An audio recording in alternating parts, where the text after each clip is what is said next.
Madam नमस्कार मित्रों। आज हम लोग बिशनपुर पंचायत के मुखिया जितेंद्र कुमार भारती जी से तथा उनके कार्यकर्ता से आपसी चाय पर चर्चा के लिए हम लोग बैठे हुए हैं। और ये मुखिया जी एक एनर्जीवान मुखिया हैं। मैं आप लोग को इनसे सामने रूबरू करवाता हूं और देखते हैं इनका क्या एनर्जी है, ये क्या इनका विचारधारा है। मुखिया जी, सबसे पहले आपसे सवाल है कि आप अपने पंचायत में लगभग सभी धर्मों को एक साथ लेकर के चलते हैं। जैसे कि अभी आपका देवना दह का मेला हुआ, या कब्रिस्तान हुआ, या आपका अम्बेडकर जी का यहाँ मूर्ति आप बनवा रहे हैं, तो बहुत ही आपका एनर्जी देख करके हम लोग उत्साहित होते हैं। और सुनने में आ रहा है कि आप यहाँ पर अम्बेडकर जी का एक भव्य मंदिर भी मूर्ति बना रहे हैं। उसका प्रारूप क्या होगा, उसका रूपरेखा क्या होगा, कुछ आप अपने शब्दों में बताएं। सबसे पहले हमारे आदरणीय पत्रकार महोदय कन्हैया जी, बहुत बहुत धन्यवाद। और आपकी टीम के जो सम्मानित साथी आपके साथ, उन्हें भी बहुत बहुत धन्यवाद। मैं बिशनपुर पंचायत का वर्तमान मुखिया हूँ। मेरा नाम जितेंद्र कुमार भारती उर्फ जीतू के नाम से सभी लोग जानते हैं। तमाम क्षेत्रवासियों को मेरे तरफ से धन्यवाद।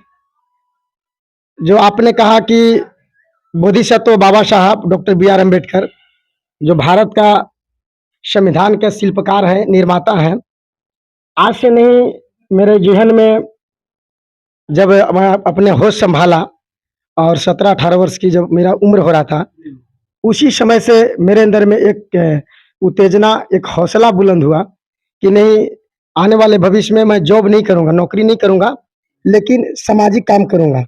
और उस स्थिति में आपको मैं बताना चाहूँगा कि बाबा साहब डॉक्टर बी.आर. अम्बेडकर जी जब संविधान लिख रहे थे, तो उस संविधान में हमारे देश के सभी धर्मों का समान अधिकार देने का काम किया। उस स्थिति में लगा कि अगर हम बाबा साहब को मानते हैं, संविधान को मानते हैं, तो बाबा साहब ने सभी वर्गों को लेकर चलने के लिए प्रयासरत में रहे और लेकर चले भी। और आज तक यहाँ तक देश को बढ़ाने में उनका बहुत अहम भूमिका रहा। तो मैं जब चुनाव जीता, तो चुनाव जीतने के बाद आप 12 मोड़ पे देख सकते हैं कि हमारे पूर्वजों के द्वारा बाबा भोलेनाथ का सुंदर एक शिव मंदिर बनाई गई थी, जो बीच-बीच में थोड़ा-सा साफ-सफाई ढंग का नहीं था। तो उस स्थिति में हमारी सरकार के माध्यम से 15वें वित्त की राशि आती है। 15वें वित्त की राशि आई, गाँव के हमारे गणमान्य लोगों को बैठा करके इस प्रस्ताव को मैंने रखा और गाँव के तमाम हमारे जो नौजवान साथी अभिभावकगण हैं, उनका सहमति के आधार पर मंदिर को सुंदरीकरण करवाया। वहाँ पे जीएम लैंड थी, हाथ गोड़ जोड़ करके गाँव के लोगों से रिक्वेस्ट करके उस ज़मीन को अतिक्रमण से मुक्त कराते हुए मंदिर को सुंदरीकरण कराया। वहाँ पे हमारे गाँव के एक वीर पुरुष थे, शहीद मोहन कुमार नीरज, उनका भी जो ज़मीन मिला हम लोग के माध्यम से, वहाँ पे प्रतिमा जो लगा है, उनके परिजनों के माध्यम से प्रतिमा लगा है। लेकिन ज़मीन में हम लोग विशेष रूप से ध्यान दिए कि हाँ, ज़मीन उनको मिले और हमारे गाँव को सम्मान बढ़े। इसके बाद बगल में आप देख सकते हैं कि जो फाउंडेशन बना है, बाबा साहब डॉक्टर बी.आर. अम्बेडकर का, जो 23 अप्रैल को सर्वसम्मति से वहाँ पे आदम कद प्रतिमा 7.5 फीट के हम लोग लगवा रहे हैं। तो आप देख सकते हैं कि मंदिर का सुंदरीकरण करवाए। बगल में आपका मोहन कुमार नीरज जी शहीद हैं, उनका सुंदरीकरण करवाए चारों तरफ से। इसके बाद बाबा साहब का उस चौक का नाम हम लोग बाबा साहब डॉक्टर बी.आर. अम्बेडकर चौक रखे। उसके बगल में एक होटल चलता था, गिरजा होटल, वो जो सरकारी भवन था उसको सामुदायिक भवन के नाम से लोग जानते थे। इतना कचरा था कि सिर्फ उसमें गंदगी नजर आती थी। लेकिन आप देख सकते हैं कि उसमें पुस्तकालय भवन बनवा दिए और उस पुस्तकालय भवन में हमारे गांव के जो बच्चे हैं पढ़ते हैं और पढ़कर भविष्य का निर्माण कर रहे हैं। रेलवे में, कोई डॉक्टर डिपार्टमेंट में, कोई पुलिस विभाग में, हर तरह के जॉब हर साल 2-3 लोग ले रहे हैं, तो बच्चे लोग। तो बड़ा गाँव का एक सही तरीका में विकास हो रहा है। तो मेरे जीवन में आया कि नहीं, बाबा साहब डॉक्टर बी.आर. अम्बेडकर का हम लोग के क्षेत्र में उस तरह से प्रतिमा कहीं नहीं लगा है, जो हम लोग लगाने जा रहे हैं। और प्रतिमा तकरीबन 3.5 लाख रुपए का है, लेकिन टोटल जो खर्च होगी 7 से 8 लाख रुपए खर्च होगा सुंदरीकरण करने में। मुखिया जी, आपसे पूछना है कि 7-8 लाख के लगभग राउंड फिगर में उसमें खर्चा है, तो उसमें कैसे उतना खर्च का वहन हो पाएगा? कैसे चंदा होगा, या जनता का अपील है कि उन सहयोग करें? क्या इस पर कुछ बताइए खर्चा के बारे में। देखिए, बाबा साहब का जो प्रतिमा लगाने की बात आ रही है, तो उस प्रतिमा में हमारे क्षेत्र में ऐसे-ऐसे महानुभाव लोग हैं, ऐसे-ऐसे अभिभावक लोग हैं, जो अपने दिल से डोनेट करना चाह रहे हैं कि मेरे पास इतना पैसा है। जिस तरह से मंदिर, मस्जिद में तमाम जगहों पे लोग पैसे खर्च करके सुंदरीकरण बढ़ाते हैं। तो बाबा साहब आज हम अगर मुखिया भी हैं, तो बाबा साहब का संविधान की बदौलत है। अगर बाबा साहब का संविधान नहीं होता, तो शायद हमको अधिकार नहीं मिलता, हम चुनाव नहीं लड़ पाते और चुनाव नहीं लड़ते तो आज मुखिया नहीं बन पाते। तो ये संवैधानिक अधिकार है। तो उस स्थिति में हमारे गाँव में तकरीबन 40 से 50 लोग सर्विस में हैं और जितने भी सर्विसमैन हैं, सब बाबा साहब के संविधान की बदौलत है। तो सभी का अपने से अंदर से एक जागरूकता फैला है, एक अनुभव आया कि नहीं, जो पैसे हम बीवी बच्चे में, परिवार में, जगह ज़मीन में सिर्फ बर्बाद करते हैं, तो बाबा साहब का नाम पर भी हम 10,000, 15,000, 20,000 रुपये डोनेट करेंगे।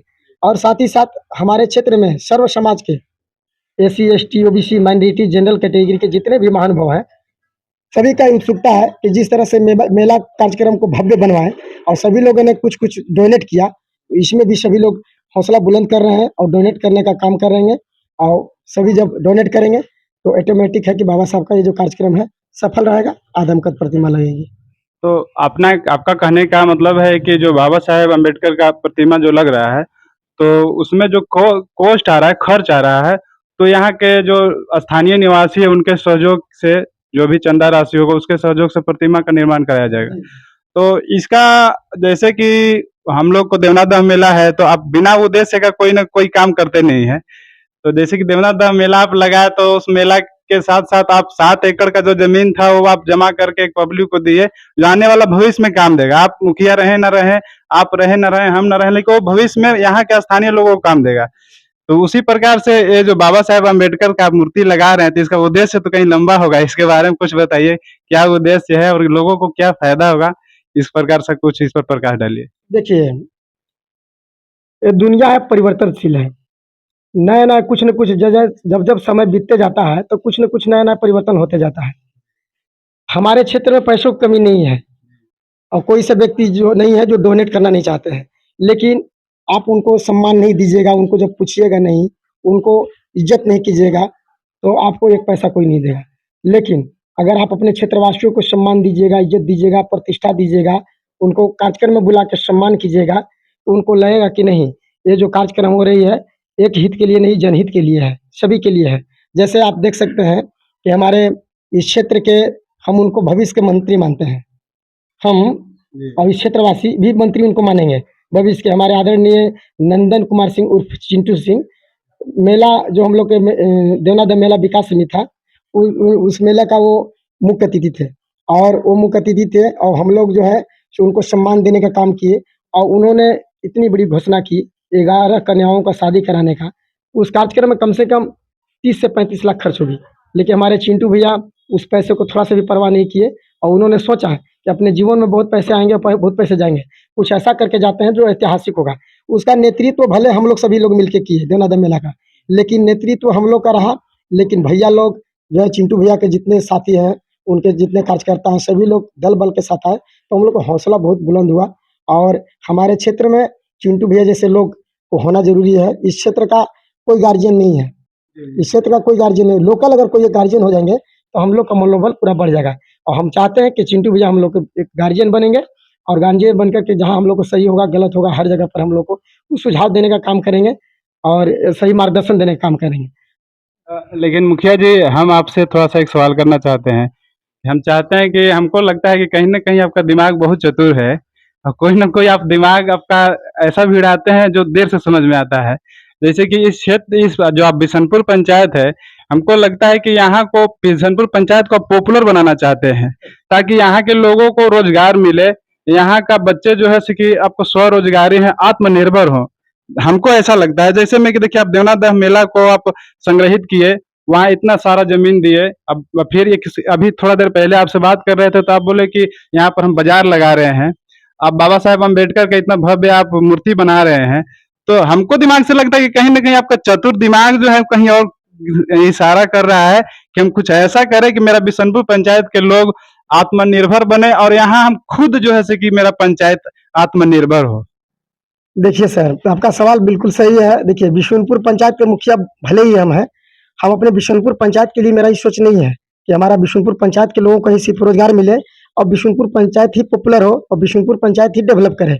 मेरा सोच है कि हमारा जो पूरा विधानसभा है, छतरपुर पाटन विधानसभा जो वर्तमान में है, परिसीमन के बाद पता ना कौन सा विधानसभा होगा, लेकिन मेरा सोच है कि मेरा सिर्फ बिशुनपुर पंचायत नहीं, हमारा जो क्षेत्र है छतरपुर पाटन विधानसभा, ये आने वाले समय में हमारे चिंटू भैया अगर विधायक बनते हैं और विधायक से मंत्री बनते हैं तो वो नेतृत्व करें और हम लोग जैसे एक पिलर का काम करेंगे और वो बिल्डिंग खड़ा करने का काम करेंगे और वो बिल्डिंग उस तरह के होगा, हम लोग जो है नीचे में बेस रहेंगे और वो बिल्डिंग बनाएंगे सुंदर तरह से। और वो बिल्डिंग इसलिए बनाएंगे कि जो बिल्डिंग का रूप देंगे वो समाज को जो है स्वास्थ्य, समाज को जो है आपका जो है रोजगार, समाज के जो है विकास, ये चीज पर वो आगे बढ़ाने का काम करेंगे। नहीं नहीं, लेकिन वो तो है, लेकिन आप अभी तो मुखिया यहाँ के हैं, तो अभी तो आप अपना काम सब अच्छा से कर रहे हैं।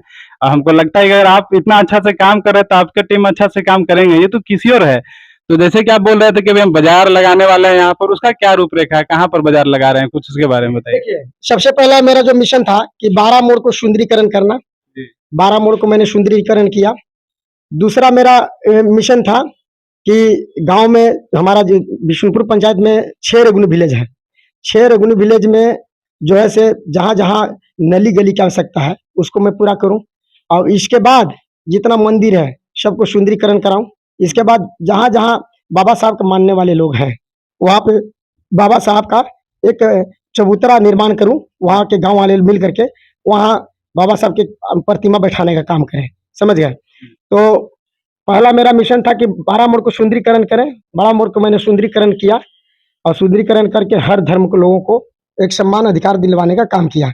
दूसरा मेरा मिशन था कि जो 6 से 7 एकड़ ज़मीन जो है जीएम लैंड है, देवना धाम मेला का, उस ज़मीन पर जब मैं जाता था, वो अंदर से बड़ा खटकता था कि देवगन धाम उतना सुंदर जगह नहीं था, इसके बावजूद भी वहाँ के लोगों ने बहुत सुंदर बना दिया, ठीक है? तो हम लोग के क्षेत्र में क्यों नहीं डेवलप हो सकता है?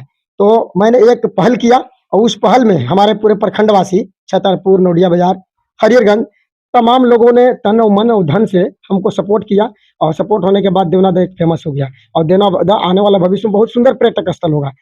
दूसरा मिशन हो गया। तीसरा मिशन मेरा था कि बाबा साहब डॉक्टर बी आर अम्बेडकर का आदम कद का 7.5 फीट का प्रतिमा लगे। वो भी मिशन 2023 तारीख को पूरा हो जाएगा। 2 महीना में। हाँ, इसके बाद जैसे ही बाबा साहब का प्रतिमा है लगेगी, इसके बाद अगला मेरा मिशन यही होगा कि 12 कॉलोनी पर भी खाता 57 प्लॉट 697 2 एकड़ लगभग ज़मीन वहाँ है, लेकिन वहाँ में गरीब गुरबा का घर बन गया है।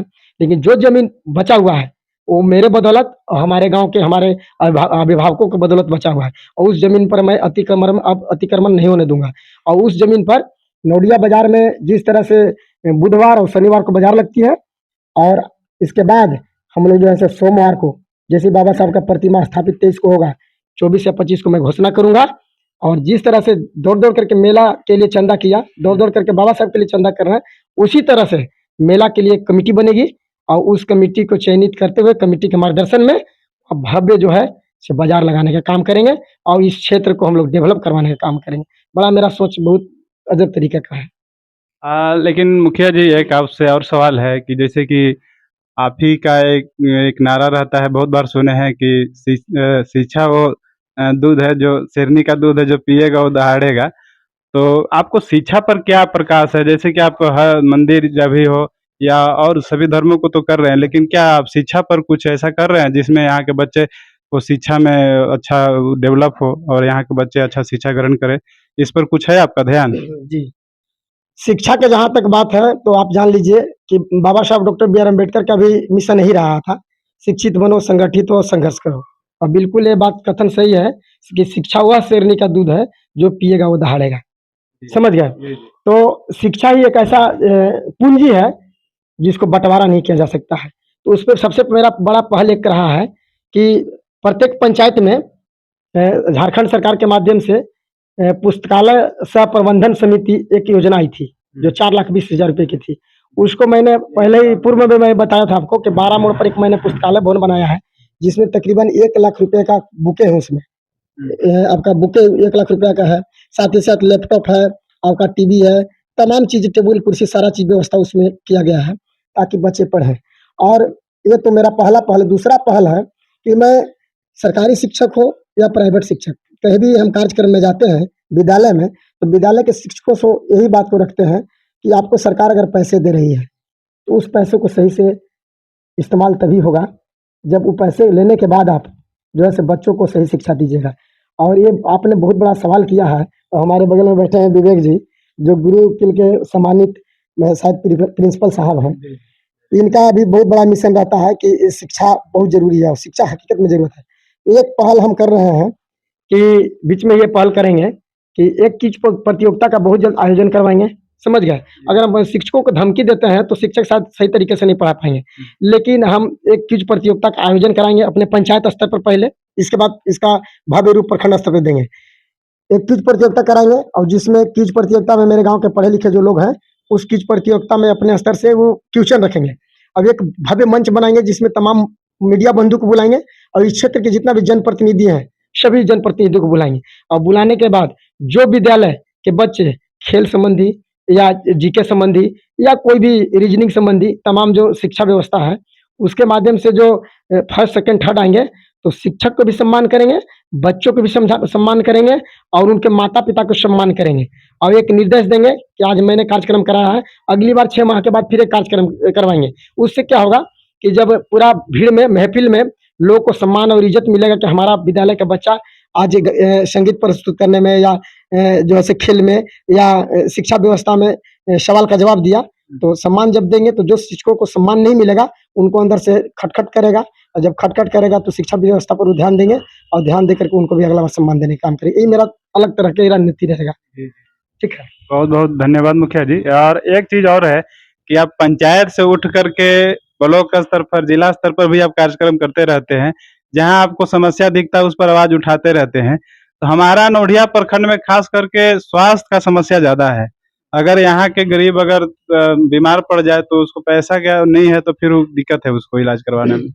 तो आप यहाँ के स्वास्थ्य पर क्या संदेश देना चाहते हैं, कैसे ठीक होगा? और साथ-साथ एजुकेशन भी व्यवस्था कैसे ठीक होगा नोएडिया प्रखंड में? उस पर थोड़ा आप अपना हिसाब से प्रकाश डालिए, क्या है कि आपके पास अलग तरह का टेक्नोलॉजी है, जो आप उस पर प्रसारित करते रहते हैं, बताइए? चलिए आपने शिक्षा संबंधी बातें की, इसके बाद स्वास्थ्य पे है। बड़ा ही दुःख की बात है, मैं बहुत दुखित होके बात को कहना चाहता हूँ कि अभी शायद 3 या 4 करोड़ उसका हम पूरा क्या बोलते हैं उसका एस्टीमेट पता नहीं है, 3 के 4 करोड़ का बिल्डिंग नोएडिया बाज़ार में बना हुआ है, आपका थाना परिसर के बगल में। उस बिल्डिंग में तो बहुत सुंदरीकरण, पेंट पचारा सब कुछ हो रहा है, लेकिन सरकार की इतना लचर व्यवस्था है कि यहाँ डॉक्टर एक हैं और मरीज़ यहाँ समझिए कि सैकड़ों हैं। अभी आप हाल ही में देख रहे थे, वो मीडिया में भी चल रहा था कि बहुत सारे ऐसे संस्थाएँ हैं जो कि प्राइवेट मेडिकल हो गया या प्राइवेट जो है से आपका अस्पताल हो गया, जिसमें छापामारी हो रही है। हम मानते हैं कि उनके पास डिग्रियाँ नहीं हैं, जो प्राइवेट डॉक्टर हैं उनके पास बहुत बड़ा डिग्रियाँ नहीं है, लेकिन आप देखे होंगे कि हमारे माननीय मोदी जी कोरोना काल में जब लॉकडाउन किए थे, तो सरकारी जो आपका डॉक्टर हैं, वो तो कार्यरत मजबूरी में कार्यरत थे, लेकिन बहुत सारे ऐसे प्राइवेट डॉक्टर थे, जो गाँव वालों को या शहर वालों को प्राइवेट डॉक्टर ने बचाने का काम किया। प्राइवेट डॉक्टर ने बचाने का काम किया, लेकिन सरकार जो है दबंगों को मूड़ी नहीं कुचलना चाहती है। सरकार जो है ना, जो लाचार है उसको मूड़ी कुचलना चाहती है। हम लोग जनप्रतिनिधि हैं और हम लोग जब आवाज़ उठाएँगे, तो हमको कहना एक चीज़ है कि हम देखते हैं कि जितने भी सरकारी हॉस्पिटल हैं और सरकारी हॉस्पिटल के डॉक्टर हैं, वो सरकारी हॉस्पिटल के डॉक्टर टाइम टू टाइम अस्पताल में नहीं बैठते हैं। मात्र 1 घंटा समय सरकारी हॉस्पिटल में देंगे और इसके बाद अपना निजी जो प्राइवेट हॉस्पिटल है, उसमें अपना निजी जो है समय दे करके और माल छापने और माल कमाने के चक्कर में रहते हैं। तो हमको तो बहुत इस बात से बहुत गनीमत है, लेकिन बहुत जो है ना जन आंदोलन बड़ी भव्य तरीके से जो सरकारी कर्मी हैं, सरकारी डॉक्टर हैं, जो सरकारी अस्पताल है, उस पर मेरा बहुत ज़बरदस्त जन आंदोलन होगा। और देखिएगा, एक ये बाबा साहब का ये जो कार्यक्रम का हम लोग जो है चंदा भी करते रहेंगे और प्रतिमा भी लगेगी, लेकिन इसी के बीच में एक बहुत बड़ा जन आंदोलन करेंगे और उस स्वास्थ्य संबंधी जन आंदोलन होगा। और देखिएगा, सुधार नोएडिया प्रखंड में 100% होगी और जब नोएडिया में होगा तो हम लोग इसका जो है रूपरेखा छतरपुर में तैयार करेंगे, पूरा विधानसभा में इसका तैयारी चलेगा और सरकारी डॉक्टरों में सुधार होना पड़ेगा। सरकारी डॉक्टरों को हम देखते हैं कि नोएडिया बाजार में एम्बुलेंस फ़ोन कीजिए, अब एक्सीडेंट हो गया है, आदमी करा रहा है, मर रहा है, एम्बुलेंस फ़ोन कीजिए तो एम्बुलेंस कहाँ है? तो पिपरा में, एम्बुलेंस कहाँ है? तो डाल्टनगंज में है। साला एम्बुलेंस के आते-आते यहाँ के पब्लिक ही मर जाएगा। और डॉक्टर का जहाँ तक सवाल है, अगर यहाँ के प्राइवेट डॉक्टर नहीं रहेंगे क्षेत्र का ना, तो आदमी की जो है से मतलब आधा घंटा जीना भी मुश्किल है। प्राइवेट डॉक्टर हैं, तो जान बचा रहे हैं लोगों को। हम ये नहीं कहते हैं कि प्राइवेट डॉक्टर अनलीगल काम करें। अरे प्राइवेट डॉक्टर की जितना नॉलेज है, आपको अगर लगता है कि 100% नॉलेज है, तो 75% प्राइवेट डॉक्टर जैसे आप इलाज करें, 75% बुद्धि को लगाएँ।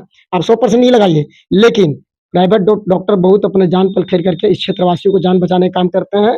प्राइवेट डॉक्टर के साथ हैं, लेकिन उन लोग से कहें कि आपको अनलीगल नहीं करना, लीगल करना है। लेकिन सरकारी हॉस्पिटल में घुस करके और जितना सरकारी कर्मी है, सबको जाँच पड़ताल करेंगे, इतना बेवकूफ़ नहीं है जनता। खास तौर पे उसका नेतृत्व मैं करूँगा प्रखंड स्तर पे और इसमें बदलाव होगी सर। बहुत-बहुत धन्यवाद मुखिया जी, आप इस प्रकार से जो स्वास्थ्य पर ध्यान दे रहे हैं, इसीलिए आपसे और एक एक चीज़ और है, लास्ट सवाल आपसे कि जैसे कि कुछ हमारे क्षेत्र के जो अम्बेडकर से परिवार से संबंधित हैं, उन लोगों का कभी-कभी स्टेटमेंट अलग तरह के आता है, हिंदू धर्म विरोधी आता है, जबकि आप भी अम्बेडकर जी से जुड़े हैं, उनका अनुयायी हैं।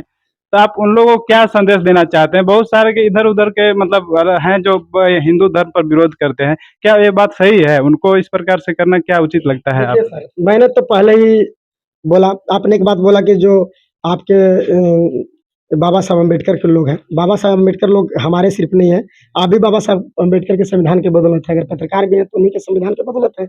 आप भी बाबा साहब के अनुयायी हैं, ऐसे नहीं है। हमको कहना है कि देखिए, बाबा साहब के नाम पर कुछ लोग जो है ना, खाली जय भीम करते हैं और मिशन से भटक जाते हैं। लेकिन हमको कहना एक चीज़ है स्पष्ट रूप से कि बाबा साहब ने संविधान में खुद लिखा और आपको पहले मैं बता चुका हूँ ये बात को जी। कि सभी धर्मों का जीने का अधिकार है। तो हमको विरोधी भाषा से कोई मतलब नहीं है। मैं एक ही चीज़ जानता हूँ कि इस समाज में जितने लोग आए हुए हैं, सब अपना-अपना धर्म मानते हैं और जो अपना धर्म मानते हैं, उनको हम सम्मान देने का काम करेंगे।